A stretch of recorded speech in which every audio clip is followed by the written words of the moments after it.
This really nice lady came in today talking about cars, and it was very nice until she went into that familiar chapter of, let me tell you about my first car. That's when I started to cry because I'd heard it already 4 times today. You know, I like family stories, I like stories about your pets, but I really get tired of the car stories. Heard a lot of them for years and years. Let me tell you about my favorite first car story. I don't have one. I'd rather create your next car story for you with one of my cars. I'd like to sell you one of mine and hear a good story about that experience. That would make me happy. That makes me feel really good.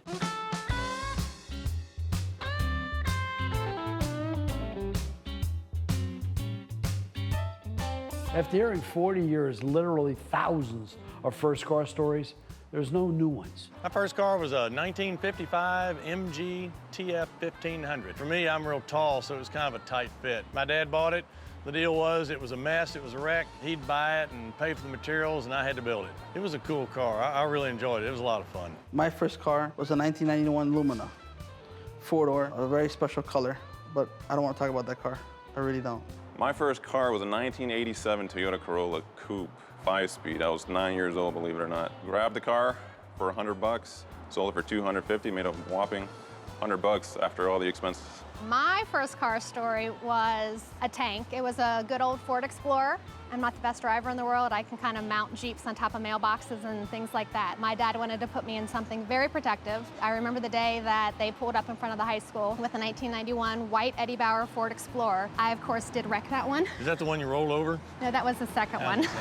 Well, I don't ask or even want to talk about my first car. I think Ted's car was probably '67 Camaro. Probably a Ford, maybe like a Cougar or a Mustang of some sort. Because it seems like he likes big cars, fast cars. Ted's first car was a Nash Metropolitan. Nash Metropolitan. Well, I don't even know what that is. Wow, a Nash?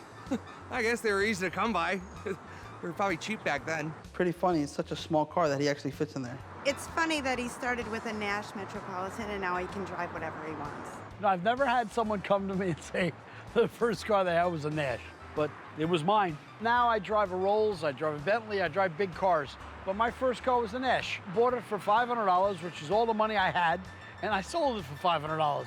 I thought I did pretty good. I used it for like 2 years. It's a great car, I still miss it. So I bought this one. Oh no, I'm telling the first car story.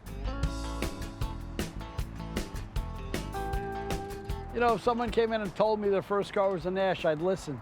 I sell memories, I sell fun, I sell all this heirloom stuff. If people buy cars after telling me the story, it's all right. But they gotta tell me the story after they buy the car. That's smart. I think I'm gonna make that the rule. I think I'll charge $100 to listen to the first car story, refundable if they buy a car. I like that idea.